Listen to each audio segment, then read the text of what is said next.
Good morning बच्चों।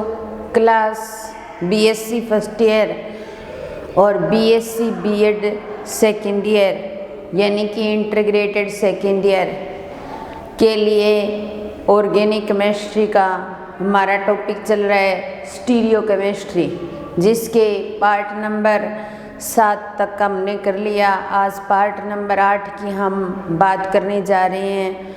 हमारा last class में जो लास्ट टॉपिक था प्रतिबिंब रूपों का वियोजन, और प्रतिबिंब रूपों का वियोजन करने के लिए हमने 4 प्रकार की विधियों की बात की, जिसके अंदर हमने अलग अलग प्रतिबिंब रूप को अलग अलग किया।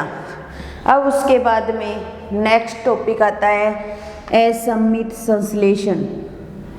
इसके बाद में नेक्स्ट टॉपिक आता है हमारा असम्मित संश्लेषण। असम्मित संश्लेषण, असम्मित संश्लेषण का मतलब वैसे अपने इसको बोलेंगे एसिमेट्रिक सिंथेसिस।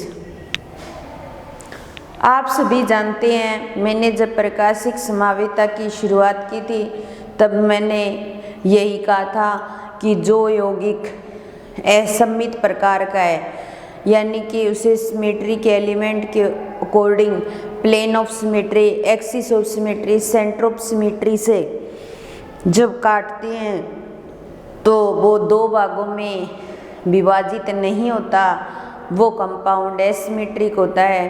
तो हम यहाँ पर बात करने जा रहे हैं एसिमेट्रिक सिंथेसिस की, यानी कि असम्मित जो संश्लेषण है उसको बोलते हैं एसिमेट्रिक सिंथेसिस। तो हम क्या करेंगे, कोई भी एक ऐसा कंपाउंड लें जो सम्मित टाइप का है और उसे असम्मित में बदलें। तो कहने का मतलब सम्मित कंपाउंड को असम्मित में बदलना ही क्या होता है, असम्मित संश्लेषण होता है या एसिमेट्रिक सिंथेसिस होता है। जैसे एग्जाम्पल के लिए ले हम यहाँ पर हमारे पास जैसे CH3 C double bond O और COOH। अब देखिए ये कंपाउंड एसिमेट्रिक कंपाउंड नहीं है, या फिर ये कार्बन किरेल कार्बन नहीं है। किरेल कार्बन वही होता है जिसके कार्बन के चारों संयोजकताएं अलग अलग ग्रुप से जुड़ी हो, वो कार्बन किरेल कार्बन होता है। तो यहाँ पर 2 संयोजकताएं तो अलग ग्रुप से जुड़ी है, तीसरा डबल बॉन्ड से जुड़ा है, जबकि उसमें तो डबल बॉन्ड आता ही नहीं है, क्योंकि हमें क्या करनी है, कार्बन की चारों संयोजकताएं अलग अलग ग्रुप से जोड़नी है। तो इस कंपाउंड का नाम हो जाएगा, नाम है पाइरुबिक अम्ल। क्या है, पाइरुबिक अम्ल है, ठीक है। अगर इस कंपाउंड का हम अब चयन कर दें, 2H के साथ रिएक्शन करवा दें, तो यहाँ CH3 और CH और OH, कहने का मतलब है ये H यहाँ जुड़ जाएगा और COOH। तो हमने क्या किया, पाइरुबिक अम्ल लिया और उसका चयन करवाया। हमने सम्मित कंपाउंड लिया और असम्मित कंपाउंड बनाया, और असम्मित कंपाउंड का बनना ही क्या होता है, असम्मित संश्लेषण होता है। अब देखिए यहाँ पर ये कार्बन की जो चारों संयोजकताएं हैं वो अलग अलग ग्रुप से जुड़ी हुई है। साधारणतः इस यौगिक का नाम है लैक्टिक एसिड। तो यहाँ पर अगर असम्मित संश्लेषण करके हम प्राप्त करेंगे तो ये लैक्टिक अम्ल बन रहा है, और लैक्टिक अम्ल जो हमें प्राप्त होगा एसिमेट्रिक टाइप का, वो रैशमिक मिश्रण ही प्राप्त होगा। अगर हमें यहाँ से डी ध्रुवण घूर्णक यानी कि डेक्सो रोटेटरी या लीवो रोटेटरी ध्रुवण घूर्णक यौगिक प्राप्त करना है तो हमें इसी से ही अलग अलग करना पड़ेगा। इसी प्रकार अगर हमारे पास पाइरुबिक एसिड हो और उसकी हम मतलब नेगेटिव मेंथोल के साथ रिएक्शन करवाएं तो हमें जो उत्पाद प्राप्त होगा वो रेसिमिक मिक्सचर टाइप का होगा, और उसको फिर आगे एस्टर जो बनेगा वो रेसिमिक टाइप का बनेगा। फिर हम उसका आप चयन करवा करके आगे अलग अलग कंपाउंड बना सकते हैं। तो देखिए हम इसकी रिएक्शन करवाते हैं। तो सबसे पहले CH3 C double bond O और COOH, और ये क्या है, पाइरूबिक अम्ल है। क्या है, पाइरूबिक अम्ल है। और इस पाइरूबिक अम्ल की क्या करवाएं, C10 H19 और OH, इसको बोला जाता है मेंथोल। यहाँ पर नेगेटिव मेंथोल के साथ रिएक्शन करवाएं तो हमें जो एस्टर प्राप्त होगा वो रेसिमिक मिक्सचर टाइप का ही प्राप्त होगा। यहाँ से OH, यहाँ से H बाहर निकल जाएगा, तो यहाँ पर हमें प्राप्त हो जाएगा CH3 C double bond O और COO और फिर C10 और H19, ये एस्टर प्राप्त हुआ है। तो ये कैसा है, रेसिमिक मिक्सचर टाइप का है, और इसका नाम हो जाएगा मेंथोल पाइरूवेट।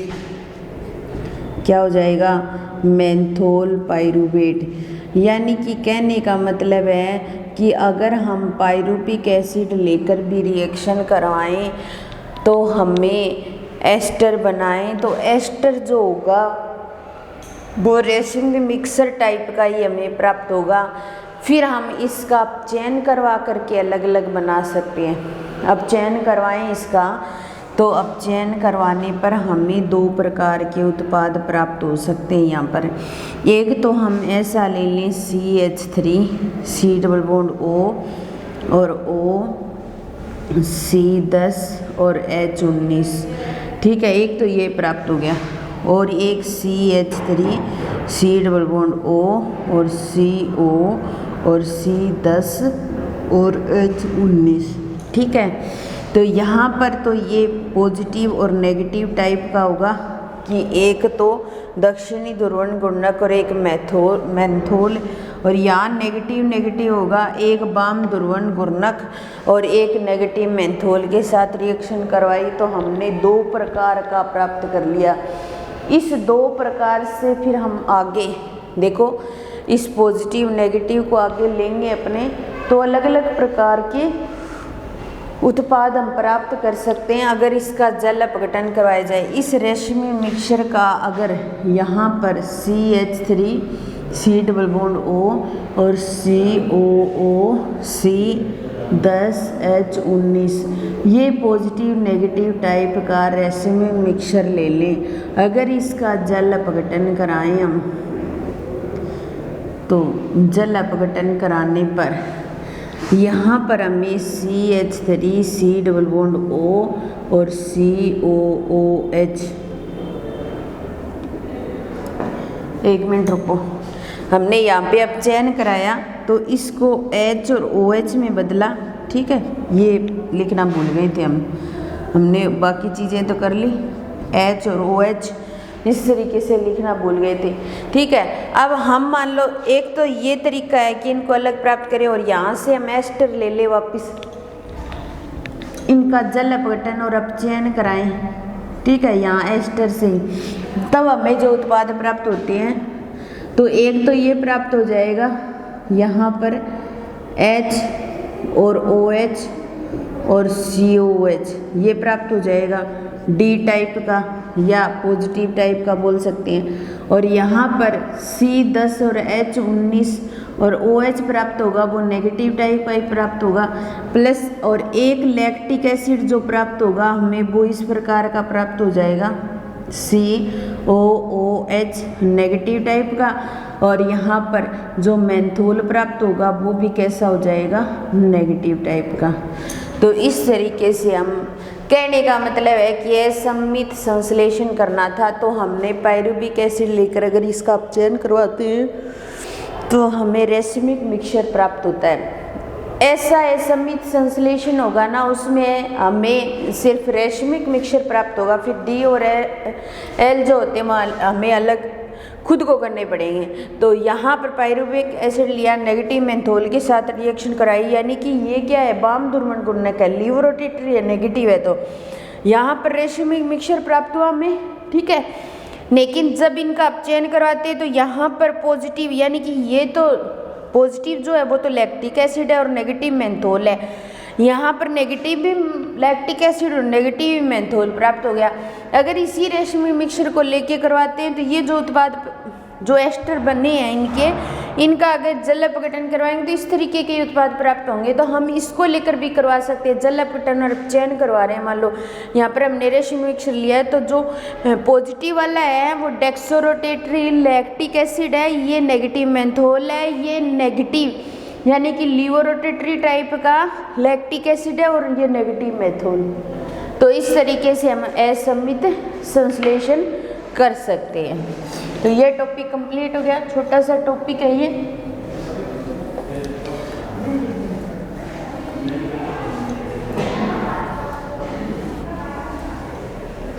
ये टॉपिक आप देख लेना, भी आपके सिलेबस में शायद होना चाहिए। मैं नोट्स में कर रखा था तो मैंने आपको करवा दिया। उसके बाद में हम नेक्स्ट टॉपिक करते हैं विन्यास का प्रतिपन व अप्रतिपन। विन्यास का प्रतिपन व अप्रतिपन कहने का मतलब है इन्वर्जन एंड रिटेशन कॉन्फ़िगरेशन। क्या नाम है इनका? Inversion and retention configuration. कहने का मतलब है कि विन्यास वैसा ही रहता है या बदल जाता है। हमारे पास कोई किरेल कार्बन युक्त कंपाउंड है, यानी कि कहने का मतलब एक कार्बन और उसकी चारों संयोजकताएं अलग अलग ग्रुप से जुड़ी है, ठीक है। तो कार्बन के साथ 4 अलग अलग ग्रुप जुड़े हैं। मान लो हम क्या करते हैं, बाहर से कोई ग्रुप ले आते हैं और कार्बन के चारों ग्रुप में से एक ग्रुप को हटाना है, तो एक ग्रुप का क्या करना है, प्रतिस्थापन करना है, मान लो, ठीक है। बाहर से नाभिक से नहीं आया और अंदर वाला एक ग्रुप बाहर निकाल दिया, यानी कि जैसे प्रतिस्थापन अभिक्रिया में होता है कि एक ग्रुप बाहर से आता है और एक अंदर वाला बाहर चला जाता है, तो वैसे ही हमें क्या करना है, एक ग्रुप को बाहर करना है और एक को अंदर करना है। तो जैसे ही हम एक ग्रुप को बाहर करते हैं और एक को अंदर करते हैं, तो कई बार तो क्या होता है, कंपाउंड का विन्यास जैसा था वैसा ही रह जाता है और कई बार विन्यास बदल जाता है। अगर उस कंपाउंड का विन्यास बदल जाता है तो कैसा हो जाएगा, उल्टा। पहले की तुलना में क्या हो जाएगा, उल्टा हो जाएगा। मान लो हमारे पास डी विन्यास वाला कंपाउंड है तो एल विन्यास में बदल जाएगा, या एल विन्यास वाला है तो डी में बदल जाएगा, और कई बार डी वाला होता है तो डी वाला ही प्राप्त हो जाता है। तो एक कंडीशन में विन्यास बदल जाता है और एक कंडीशन में विन्यास नहीं बदलता। अगर किसी ग्रुप को बाहर करते हैं और या अंदर एक ग्रुप आता है, अगर उसका विन्यास बदलता है तो कहने का मतलब विन्यास का प्रतिपन हुआ है, अगर नहीं बदलता तो विन्यास का क्या हुआ है, अप्रतिपन हुआ है। तो दोनों कंडीशन होती हैं, तो एक एक को लेते हैं हम। विन्यास का अगर प्रतिपन होता है तो उसको बोला जाता है बाल्डन प्रतिपन, इन्वर्जन ऑफ कॉन्फ़िगरेशन। बाल्डन प्रतिपन या प्रतिपन का मतलब है इन्वर्जन ऑफ कॉन्फ़िगरेशन। कॉन्फ़िगरेशन का इन्वर्जन यानी कि कॉन्फ़िगरेशन जैसा था पहले की तुलना में वो विपरीत हो गया है। इस चीज़ को किसने बताया था, बाल्डन नामक साइंटिस्ट था, उसने बताया था। मैंने जब रिएक्शन मैकेनिज्म पढ़ा था तब भी मैंने कहा था कि हम बाल्डन प्रतिपन को डिटेल में आगे पढ़ेंगे, ठीक है। तो बाल्डन प्रतिपन जो नामक साइंटिस्ट था उसने बताया था, उसी के नाम पर इसका नाम रख दिया गया बाल्डन प्रतिपन, ठीक है।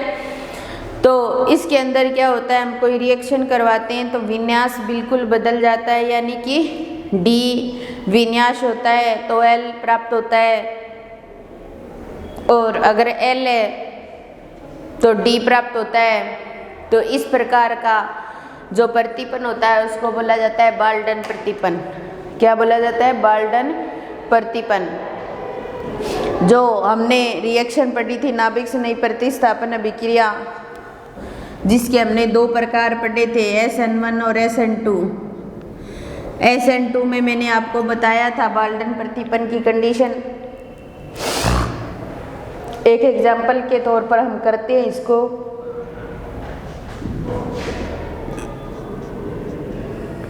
ये कार्बन है, मान लो इसकी चारों संयोजकताएं अलग अलग ग्रुप से जुड़ी हुई है और इसका विन्यास कैसा है? डी विन्यास है।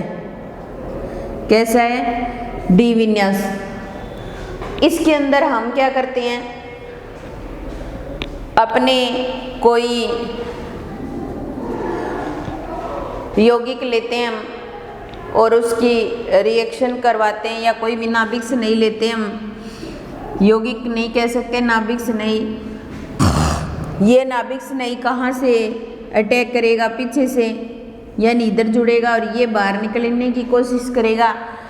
तो यहाँ पर एक ऐसी अवस्था प्राप्त होगी CH3 और H और COH।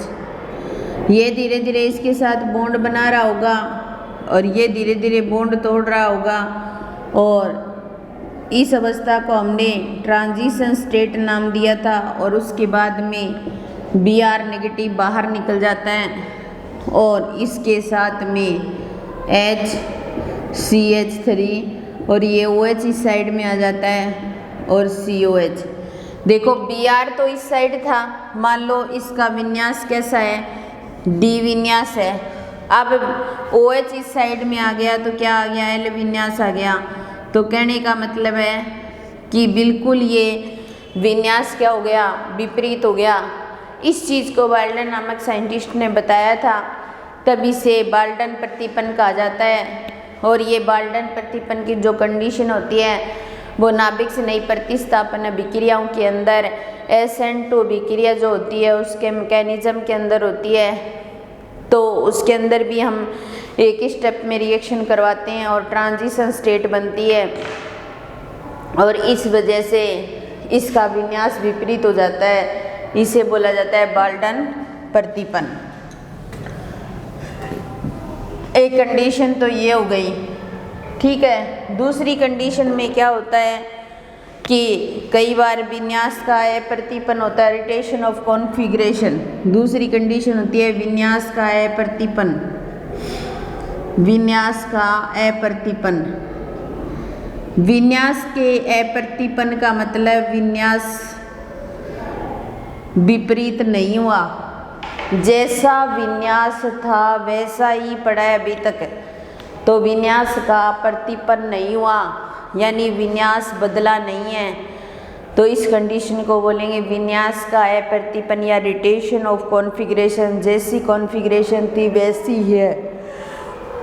तो इसका अप्रतिपन करवाने के लिए दो प्रकार से संभव हो सकता है। एक तो इसके अंदर क्या होता है, पड़ोसी समूह का योगदान होता है।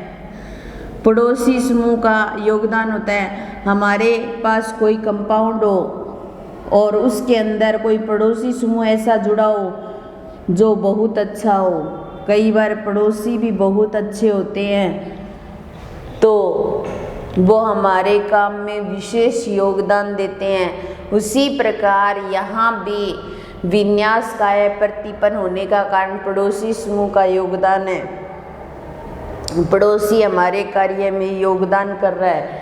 तो कई बार ऐसा ग्रुप जुड़ा हो जो पड़ोसी समूह योगदान दे रहा और विन्यास नहीं बदलता। मान लो हमारे पास ये कार्बन है,